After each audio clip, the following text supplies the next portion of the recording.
front of urbanization and on the energy front really stemmed from an essential neglect of urbanization. I have, since I've been a Minister for Housing and Urban Affairs to close to 7 years, I have even been bold enough to say that neglect bordered on criminal neglect. Why? Maybe it's not anybody's fault. Post 1947, most of our policy makers took the rural development, India resides in villages, part of the narrative more seriously, Amitji, than they should have. No, I would still like to take it seriously. But the honest reality is that autonomous demographic shifts took place. People migrated from the rural space to the semi-urban and the urban space, and all your economic calculations. Yes, majority of the population still lives in rural areas, but the urban population still now, and people come looking for job, provides over 65% of the GDP. Now, in this situation, did we at all have an urban policy? And I'm not making a political point, I'm just putting some empirical data in front of you. In the 10 years between 2004 and 2014, the entire spend on the urban space, by which I mean the cumulative spend on all the government interventions of the central government put together was 1,57,000 crores. Why do I say that? Because that is there. I mean, there's no denying that. After 2014, because we realized that urbanization is a challenge and we saw an opportunity in that, suddenly there's an acceleration of the urban spend. And from 1,57,000 crores, today we are spending close to 18 lakh crores. But 11 times of what was done there. Did we, during this process, prior to 2014, have in our mind that there was a trade-off involved? If there was, I'm not aware of it. But now we do have a trade-off involved. And the trade-off is not a Hobson's choice between doing one and the other. Put simplistically, what this would mean is, should we grow or should we be conscious of the environment? You have to do both. You don't have a choice. So, the Prime Minister decided that an entire year would be spent on having what is called a Global Housing Technology Challenge Year. That is, we invited all the companies in the world, all the economic operators, all the universities which were working on it, to come to India and demonstrate their green technologies. Out of this Global Housing Technology Challenge Year, we shortlisted 53 technologies which became, in a sense, the operating Bible. From within those 53 technologies, we shortlisted 6 to build 6 lighthouse projects. In other words, 6 projects of 1,000 residential units each in 1 year's time using the most green technologies. Now I want to fast forward a bit too, because the numbers are mind-boggling. 4 crore Pradhan Mantri Awas Yojana, 4 crore means 40 million. Out of this 1 crore, 19 lakhs is in the urban space. A whole lot of other schemes, but I want to come back to the issue of trade-off. What causes toxicity or environmental pollution? Again, I want to simplify it. Certainly buildings, certainly transport, and a host of other things. Now, since the 2 topics that you've chosen happen to belong to 2 of the ministries I'm associated with, and I don't want to take too long, I'll just give you a pointer. Today, India consumes roughly 5 million barrels of crude in a day. 60 million people go to the bunk to fill up petrol, diesel, battery swaps, etc.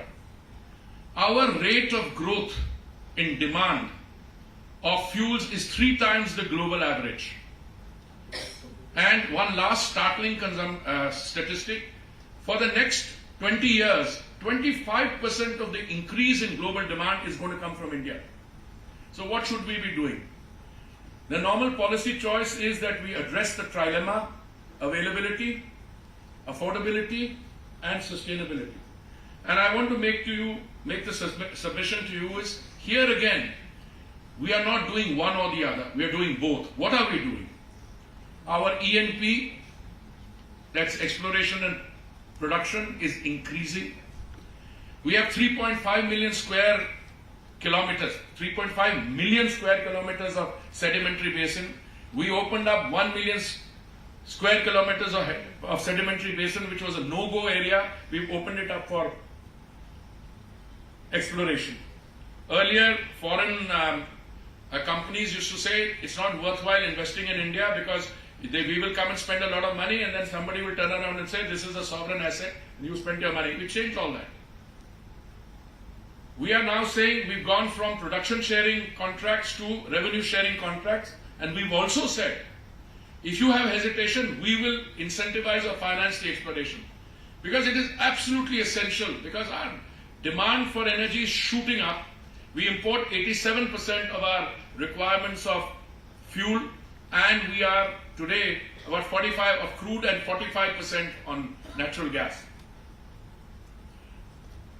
Before coming here, I went to a manufacturing facility close by, about 1 hour's drive, to a company which is the pioneer in global biofuels. And I inaugurated what is possibly the world's first production facility, a demo plant, which is going to make sustainable aviation fuel from ethanol. I come from Davos. I reached at 1 o'clock in the morning. I reached Delhi. And the buzz in Davos, I mean, you will hear everything else about the India story, which is there. India is resonating, because there are very few parts of the world which are showing this kind of growth. And not only showing growth, but potential. People don't come to Davos for philanthropy or altruism. They come to Davos to make money and to do networking. So they are interested in India. But the biggest buzz in the Global Biofuels Alliance, which the Prime Minister inaugurated during the India G20 presidency, was how do you scale this up? And the discussion on scale up today is about sustainable aviation fuel. Why? And there's a recent policy decision. The European governments have decided to mandate that they are going to make it compulsory. Now the airline industry is saying, if you make it mandatory, we can't raise the fares, because the consumer is going to scream if the flights become more expensive. So you have to make sustainable aviation fuel. So I spoke to a lot of companies. I'm not going to take names here and there, because then somebody can troll me and say you are promoting the business interests. Now, speaking to bright academics like here, I can make the same point without naming, because you can check it out yourself. So where are these plants going to be stationed? I think they can be either in Brazil, which is the biofuels hub of the world. I had the privilege of being ambassador there, and I found you could go to a petrol pump any day, and depending on the international price of petrol and ethanol, you could decide on your computer which one you put into the car. So again, I make the submission. Whilst the West is arguing, and I had some hilarious sessions in Davos, don't quote me on that, where I heard the capitalists of the world arguing, capital only respects returns. So to which you had John Kerry answering them, if capital respects returns, then you will have to pay the price for not being first in, because the world is going to change. And I'm going to give you a few examples of where I see the change. If you and I were to be having this discussion 3 years ago, 1 car in 25 would be an electric car. The discussion today is 1 car in 5 is an electric car. All right, we'll have some problems on battery, on storage, this, that and the other. But those will be solved. We are going to move along. We have moved on biofuels from 1.4% blending in 2014 to 12% today. The Prime Minister set a target of 10% blending by 2022 November. We did it 5 months in advance. We set a target of 20% blending by 2030. We brought the target 5 years forward. We'll do it by 2025. When we did 10% blending, we saved 41,400 crores on the import bill.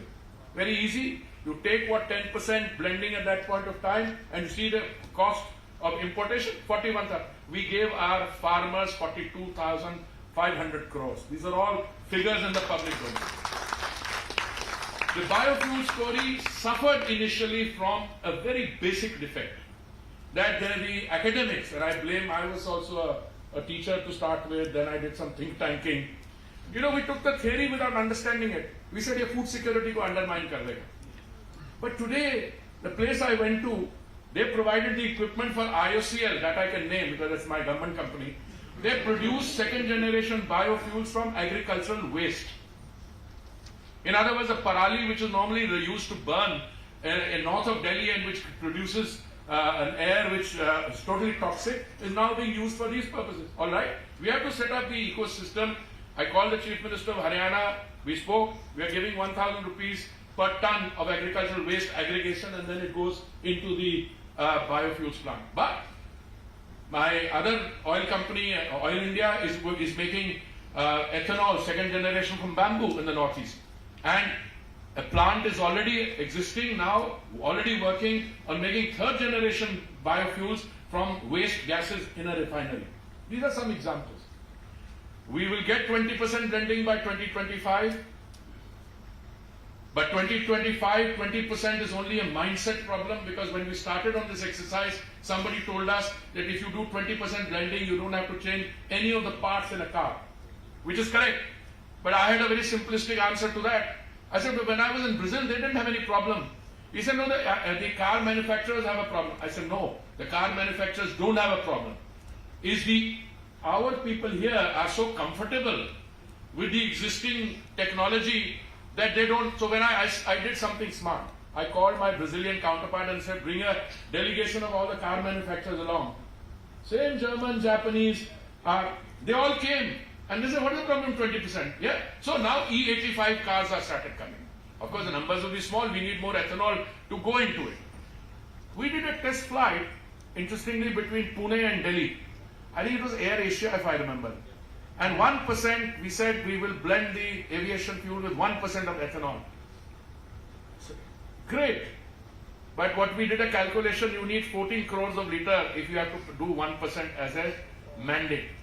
But I went ahead, since I think somebody has to drive the thing, I said from 2027, we'll have 1%, 2028, 3%, and 2029, 5%. So you'll have to produce the ethanol. And these are the incentives. Now that you have a mandate, or it's going to go in the direction of a mandate, for you to produce more biofuels.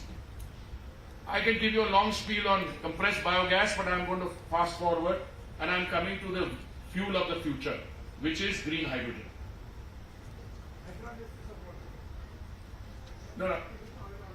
No, green hydrogen, let me tell you, is very simple. For anyone not familiar with the technology, what you require are two things. You need to demonstrate that you can have clean solar energy produced cost effectively, and you need electrolyzers. Now, insofar as clean solar energy cost of production being reduced, we reduced it from 25 cents a unit to 3 cents a unit. That's done. And now every electrolyzer manufacturer in the world is in India. Why? Now here I make a submission which people in West Asia and Australia are not very happy to hear. Green hydrogen can only succeed where there are large consuming populations, where there is demand, where there is production locally, and where there is going to be consumption locally. So I submit to you as a concluding remark, it will succeed in India, it will succeed in the United States, and it will succeed in China. For the rest of the world, honest God's truth, as a student of social sciences and not physical sciences, gases don't lend themselves to transportation. And gases don't lend themselves to transportation, so you will be left to producing green ammonia and exporting it, which our companies are already doing to Unipower in Germany and the new Singaporean GE electricity generating plant. So I come back, I'm going to conclude because I want more time for interaction. I come back to say that far-sighted and visionary decision making is not just utopian and egalitarian, but is required if you need to deal with the challenges of today. Therefore, it cannot be a choice between one and the other and trade-off. Yes, a judicious balance in moving in that direction. Last conclusion, concluding comment designed to provoke. We are, according to McKinsey, not my study, we are producing between 700 and 900 million square meters of urban space every year, which is the equivalent of a Chicago. And if you live in a city like Delhi, I'll tell you how. Delhi's population was 8 lakhs when we became an independent country. The first census around 1950 or so, it became 22 lakhs because my previous generation migrated from Pakistan and came here as refugees. Today, Delhi's population when the census comes should be about 2.6 crores. Most of Delhi is being rebuilt. I'm not talking about a new parliament, Central Vista, Bharat Mandapam, land pooling, jahan juggi wahi makan. It's work in progress. I mean, when I was coming here from the Parashu, I saw a lot of buildings. I thought these were like in some parts of the world where I've traveled, buildings like this. And these are new buildings that are being constructed. There's construction activity going on all over the place and over a large land area. So I'm going to conclude by saying, both in terms of urban sustainability and energy sustainability, the focus is on getting the mix and getting to do both in a cost-efficient way. And I said this in Davos, I'm saying it, if there's any country that can do it in a cost-effective way, it's India. Not only because we are able to, that mission to the moon in terms of a cost, one of my ministerial colleagues said it was less than the cost of a, कौन है वो actor उसकी नहीं Tom Cruise movie. So I mean that's Top Gun. That is probably the reference was to how expensive that movie making is, but it's also I think a tribute to the fact that we can do these things in cost effective. And all the equipment I saw in this pilot plant was all made in India. So thank you very much for giving me a patient hearing, and I'm very happy to take.